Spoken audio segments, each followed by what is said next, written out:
Hoje a gente vai falar dos calores específicos dos gases. Então, isso vai ser baseado na ideia da equipartição da energia. A gente já mencionou isso, né? A gente falou que a energia que você tem dentro de um sistema termodinâmico, ela é homogeneamente distribuída para todos os graus de liberdade. O que significa isso agora na prática? Então, podemos ver, então isso foi como a gente falou, isso, cada grau de liberdade contribui para a energia como 1 meio kBt. Né?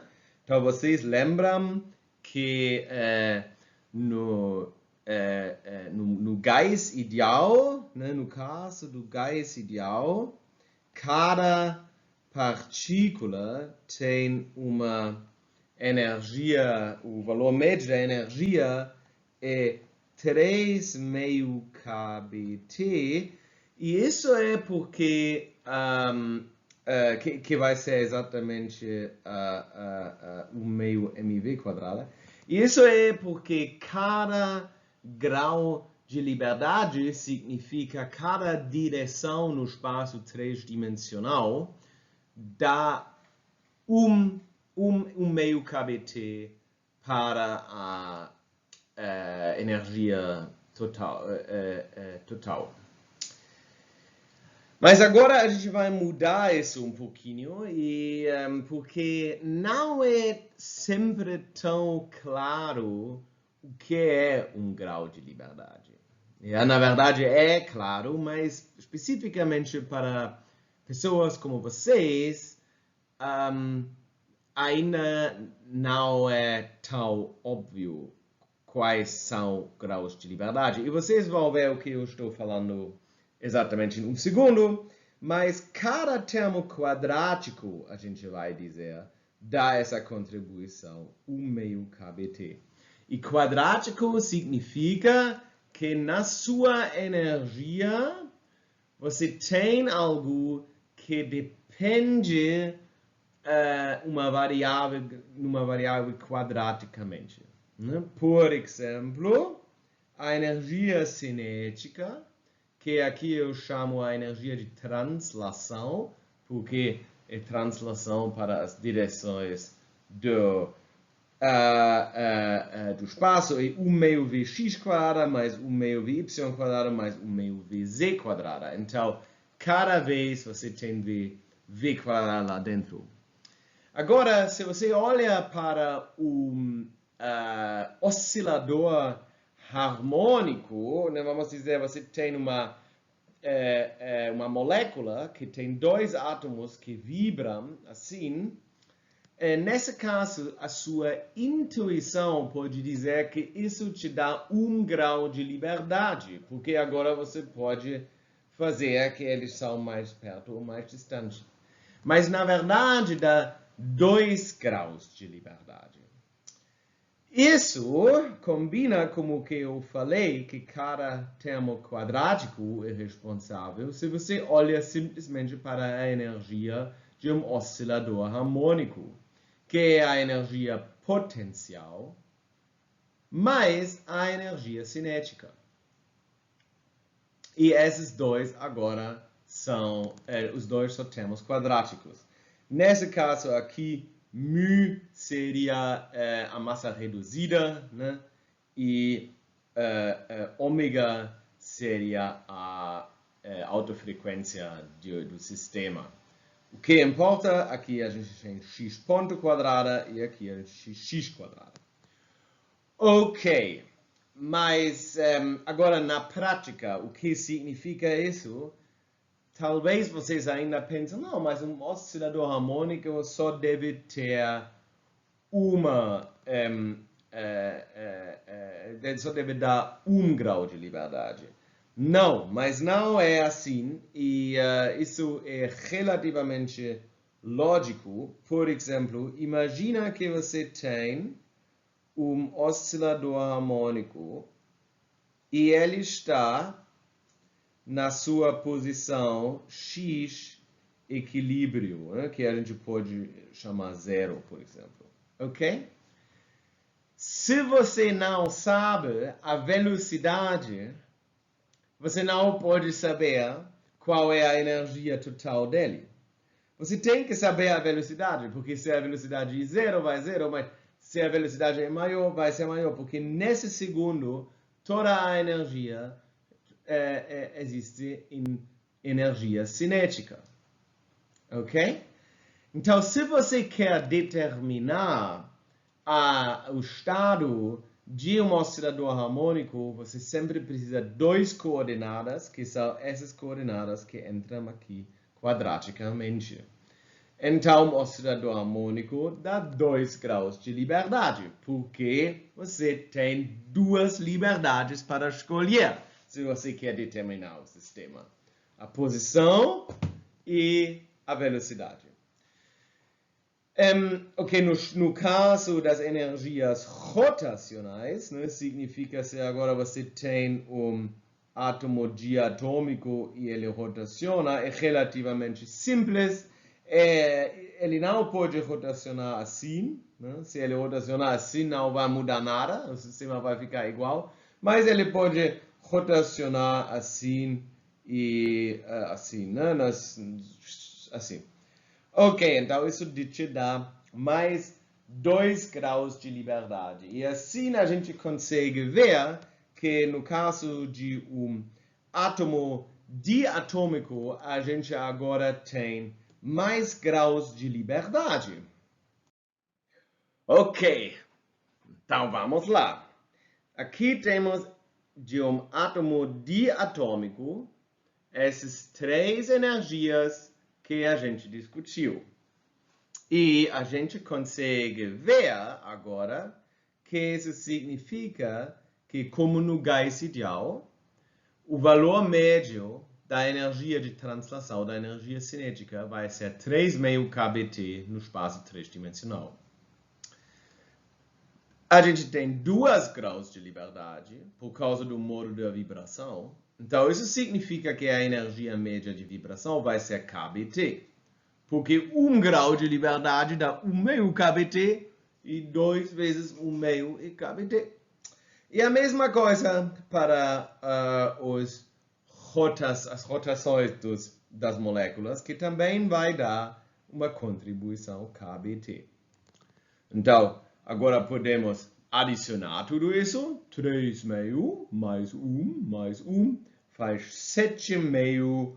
Ou, se você quer, 3,5 kBt. E isso agora vai ser a energia total média de uma molécula num gás diatômica. Ok. Tem monte de gases diatômicos, vocês sabem disso, porque normalmente os elementos em forma de gases gostam de viver em pares, né, como hidrogênio, nitrogênio, oxigênio. E as únicas exceções para isso são os gases nobres que gostam de ficar sozinhos. Então, a consequência é que se você considera que você só tem 3,5 kBt no caso de um gás, em termos de energia, isso significa que você precisa mais do que o dobro de energia para esquentar um gás diatômico do que um gás monoatômico. Ou quer dizer que se você tem o mesmo número de moléculas de um gás monoatômico em comparação de um gás diatômico, a energia na mesma temperatura lá dentro seria mais do que o dobro no caso de um gás diatômico. E isso se manifesta na física. E essas considerações dão uma expressão para a energia total dentro de um gás. Né? Se o número de partículas é N maiúsculo,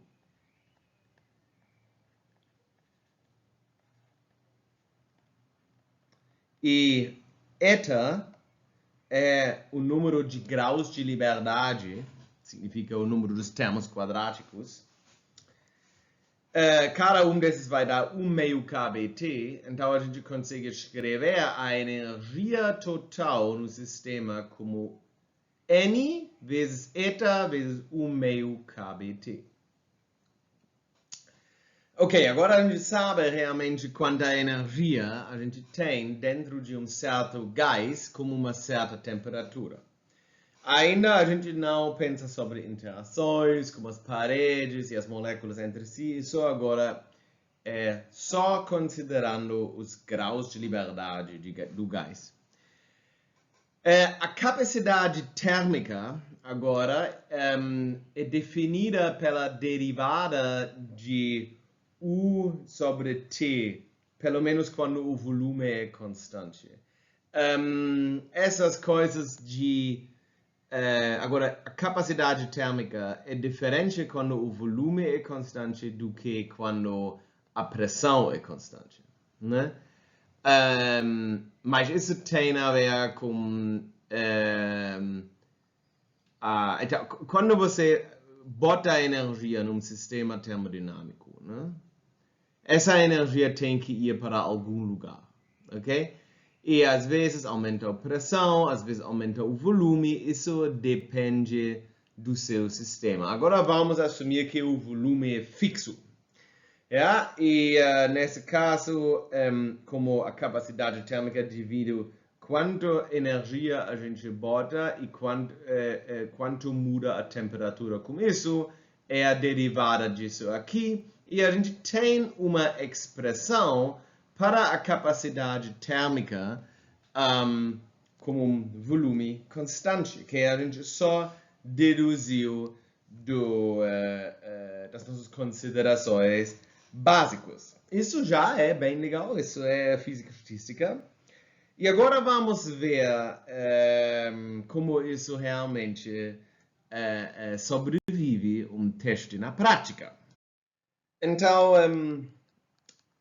agora a gente falou sobre a capacidade térmica como um volume constante. E se o volume é constante, o sistema não vai fazer trabalho. E a gente vai falar sobre isso até vocês não conseguem mais. Agora é só muito breve, mas imagina você tem no nosso sistema como um pistão. E aqui dentro tem o nosso gás. Agora, se esse pistão é fixo e a gente bota energia lá dentro, o volume é fixo e o sistema não vai fazer trabalho. Então, quando a gente tem a capacidade térmica com um volume constante, o sistema em si não vai fazer trabalho. Mas, se a pressão for constante, o sistema vai fazer trabalho, vai atuar trabalho. E assim a gente consegue definir essas duas capacidades térmicas diferentes. E se você pensa sobre isso e a gente vai deduzir isso, ou vocês vão deduzir isso num exercício, isso eu ainda não sei, a gente consegue mostrar a relação de Mayer que diz que como vocês dizem, Cp menos Cv tem que ser N vezes Kb, ok? O número de partículas vezes Kb. E essa dedução é extremamente simples. A única razão por que a gente não está fazendo isso agora aqui é porque isso a gente vai fazer na termodinâmica ou nos exercícios antes, porque é tão simples que podemos fazer nos exercícios também. Mas agora eu não quero sair demais do conteúdo que nesse segundo é o calor específico dos gases. Ok, então isso significa agora que a gente pode definir um valor que a gente chama de gama, né? Que é o valor gama, que seria a razão entre as duas capacidades térmicas. E esse valor gama, ele se chama também a razão dos calores de capacidades térmicas, né? A razão de capacidades térmicas. Ok. Isso significa agora, né, que é relativamente trivial que a gente pode reescrever a nossa fórmula para Cp igual N vezes Kb mais Cv, e isso tem que ser exatamente igual como 1 mais eta sobre 2 NKB. Ok, e isso significa agora que gama tem que ser exatamente 1 sobre 2 sobre eta.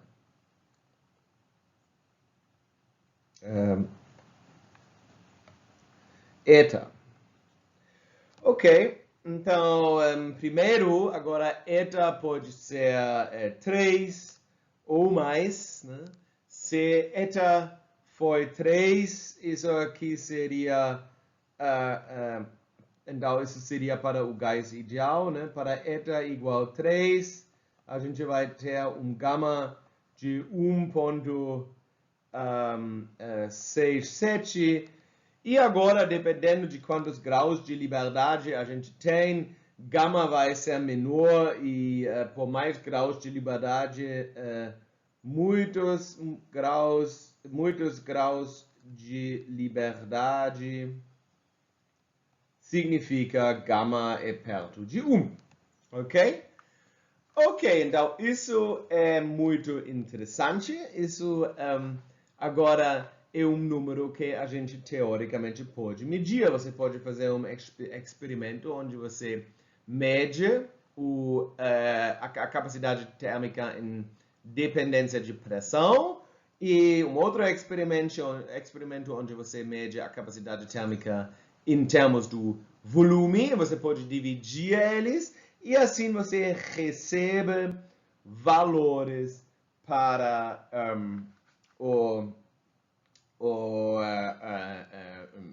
os valores experimentais para gases diferentes.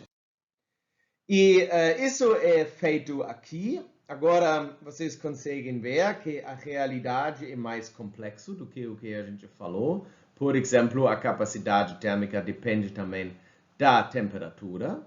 Yeah? Mas olhem os valores que a gente tem aqui, né? Então, isso agora, aqui, por exemplo, lembram? Então, no caso de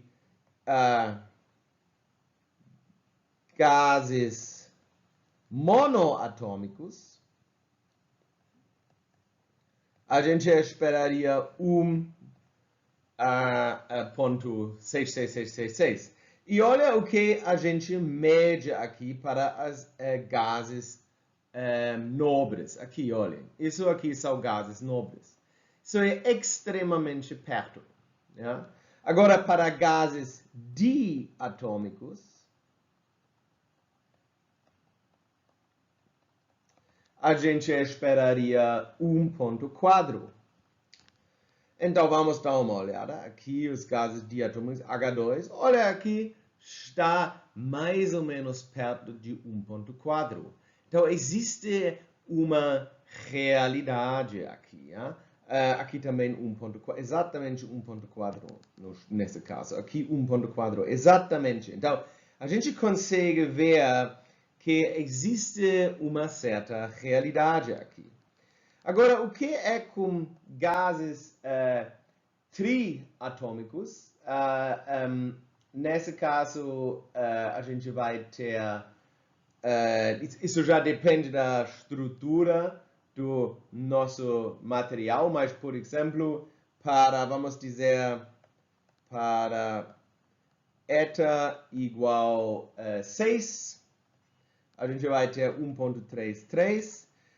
Isso a gente consegue achar aqui, por exemplo, H2O tem isso. Yeah? Ok, a gente consegue ver que a gente deduziu aqui algo, e obviamente que a gente ainda não deduziu a relação de Mayer, mas se alguém quer fazer isso porque ele é muito curioso, pode usar a internet. É extremamente simples, só que a gente ainda não entrou tanto na termodinâmica que eu não quero fazer a dedução.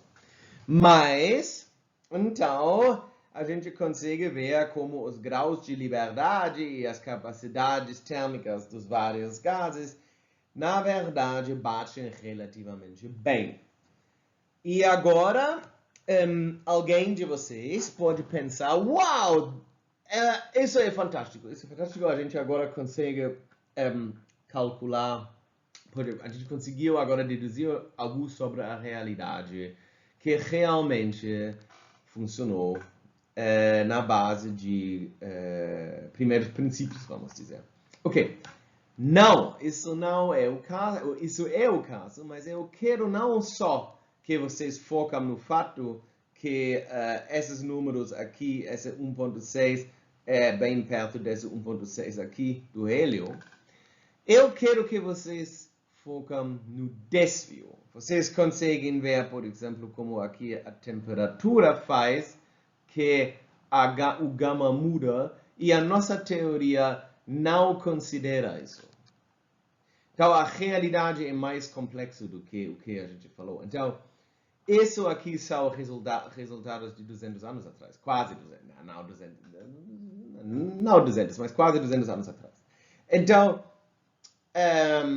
a gente sempre vai focar nesses sucessos, mas a gente também foca no fato que isso ainda não é perfeito.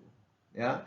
Ciência funciona assim, quando vocês fazem uma descoberta, ou quando vocês medem algo, vocês publicam algo, talvez vocês consigam deduzir algo sobre a realidade, talvez não, mas vai sair alguma coisa e assim, passo a passo, uma outra pessoa vai citar vocês e vai entender a situação um pouco melhor, ou vocês vejam alguma coisa e vocês entendem melhor, assim funciona a ciência. Então, isso aqui é bem legal, porque em um lado a gente consegue ver que a nossa estimativa da capacidade térmica na base dos primeiros princípios tem um certo sucesso, mas no outro lado a gente já consegue ver que tem muito mais para descobrir. Tá bom, e com isso a gente vai terminar essa aula.